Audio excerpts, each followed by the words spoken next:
Hello and welcome to a new video. Today we're going to look at another Ultra League Premier Classic team that I played and got a 5-0 with. We're playing Volvayne with the normal moveset, Powder Snow, Icicle Spear, Earthquake, Charizard with the new improved Wing Attack, Dragon Claw, Blast Burn, as well as also with a new move, Ampharos, Volt Switch, Thunder Punch and the Brutal Swing. I gotta say, I am really surprised. Charizard is really doing a hell of a job. The sure pace that it gets to the devastating Blast Burn is just crazy. And all of a sudden, Ampharos can really hang in with like Trevenant, right? Before Trevenant was like kind of really rough matchup, usually only having Thunder Punch and then sometimes close combat. But now you all of a sudden can hit back for really good damage. So let's go into the battles. We are leading our Volvayne into the Zard. The goal of this team is kind of to lure out the water type, mainly Swampert. And opponent brings in the Porygon. They are spicy. They are definitely very spicy. This thing has Zap Cannon. Zap Cannon hits very hard, so I'm shooting right here. I am definitely respecting it. And as you can see, they did throw the Zap Cannon. And my thought was like, maybe I can catch their second Zap Cannon on my Ampharos where it does resisted damage. But I'm not counting knockdown, so I was just trying and it didn't work. It didn't work. They didn't throw the move. Maybe they didn't even have it. I don't even know. Yeah, but luckily we didn't receive the Tri-Attack debuff right here. They're going for another Tri-Attack. We can take it even though it does a lot of damage. Alright, we're both down a shield. In comes their Obstagoon. I should have maybe built up a little bit more energy, but I was like fearing that I won't be able to build up to the close combat without my opponent being able to go for a Night Slash. We go into the Zard right here, resisting the counter damage. Night Slash is neutral, but Night Slash is not the most pressuring, most damaging move, so even the kinda squishy Zard can definitely take it. Look how quick we are getting to these blasters. And right here, my opponent tries to be sneaky, they try to catch. I'm patient though, not falling for that. We switch out into our Volvayne and throw them Icicle Spears. Opponent has no more shields. So as long as we knock this Zard out, we are good because we have a Blast Burn on our own Zard to knock out the Obstagoon. Right here, I was like, alright, I don't want to risk it. Dragon Claw does less damage than Blast Burn. Blast Burn just that good of a move, even though it's resisted right there. And it knocks out. We still have a shield left. They would have to get to double, but they do not. We knock him out. GG. Blast Burn, roasting him. Second game, we are in a lead against Swampert. This is perfect. This is exactly what we want to see. Swampert in the lead. This is fantastic. Hopefully the backline is also good for us. They shouldn't really have another ground type.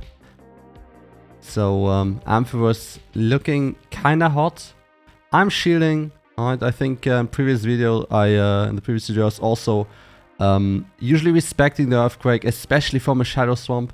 And my opponent is kinda abusing that fact right here and decides to bait.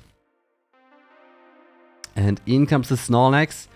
And this is a little bit of a tricky situation, because they still have a shield and I'm not sure if I should have even thrown the Icicle Spear. But I think now the Blast Burn should get very close to knocking them out. It does. And maybe I can farm them down right here. Snorlax goes for the Body Slam. They get yet another Body Slam off right here. Barely not able to farm it down before.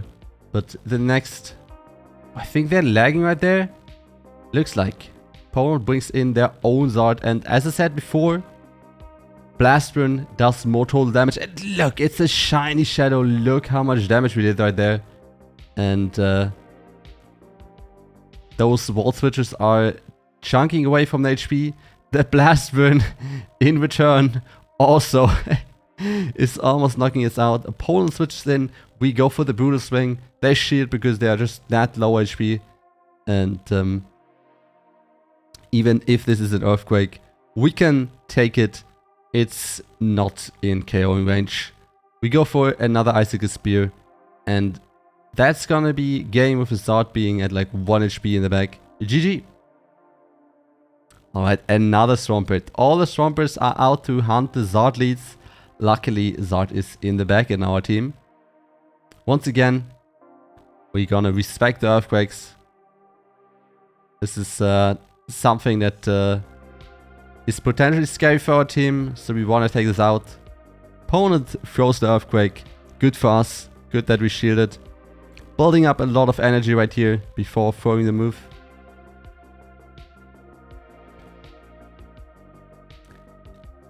I think if they would have no shielded, I would have probably decided to catch the move on Zard, but with that much HP left, they might go for a bait. And it's not worth the risk. Opponent lets it go down. In comes their own Walrein. And right here, they switch out to their Ampharos. Maybe trying to catch it. To the Ampharos. To their Gyarados, but we switch into Ampharos. Maybe they're trying to catch an EQ. And they will get off a move, but they will get fully Volt switched down. It doing double super effective damage. Just they can't take it. Gyarados cannot handle it. And opponent gets hit by one Thunder Punch. The Icicle Spear does knock us out. But yeah, this is decent for us. We have a shield left. So all we have to do right here is make sure to not go for a loose con. Make sure to not bait with Dragon Claw, because we win the game if we just go straight Blast Burn. I think maybe Dragon Claw would have also been enough. But I knew that we would get there in time anyway, so why not go for the big move? Alright, right here we have a Trevenant lead. It's a decent lead. We're not outpacing it anymore. Alright, before the Walrein nerf, it was 5-4. Opponent tries to catch right here. We are patient though. And we do not throw our Ice move into the Walrein where it would be double resisted. Ampharos comes in. We go for the Thunder Punch. Does a decent amount of damage. This could potentially be the Earthquake. And I'm respecting it. In hindsight, maybe I should have not. Maybe I should just let it go.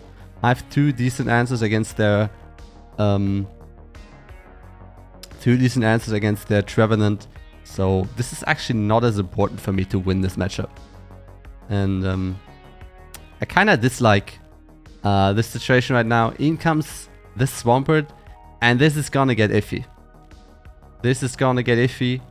If they are able to come out with a lot of energy, my Walrein and Zard are in danger. But luckily, due to Brutal Swing being added to the Ampharos move pool, we are doing a lot of damage right there, neutral damage.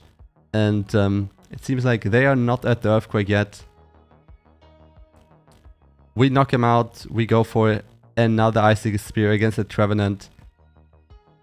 And then I'm switching into the Zard just to show them, yo, game's over.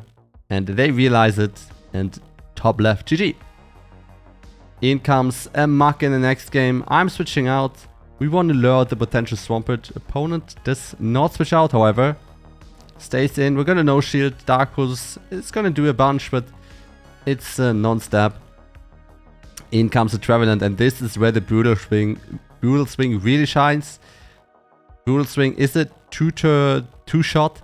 And right here, I lagged for like a turn, which is why they were able to get that, or a 2-turn maybe even, that move. They definitely should have not gotten there in time. But luckily my opponent shielded as well, so it ended up not really mattering. And yeah, we're getting both shields right here. I expect them to throw a blind move, a blind Seed Bomb against the Volvayne, and they do. This is why you should never throw blind moves. Especially if you're not pressured to do, which they were not. I had no energy on my backlane Pokemon, nothing to snipe them. And in comes the Muk. I'm building up to a lot of energy. Zard with no more shields on the opposing team and an energy lead is devastating. And opponent knows it. Opponent knows it. They were waiting quite a while. In comes the Volvayne. It's gonna eat the Blast Burn. I'm switching to my own Volvayne and my opponent top left. GG. That's game 5. 5-0 his team. I'm really impressed, as I said. Ampharos and Zard are both doing a very good job. I kind of like them. Before, Ampharos was often feeling pretty bad because you were just super... you're getting into super awkward situations against the grass types, Venusaur and Trevenant. But now with Brutal Swing, it definitely feels much better. Alright, if you enjoyed the video, feel free to leave a like, comment, or maybe subscribe, and see you next time.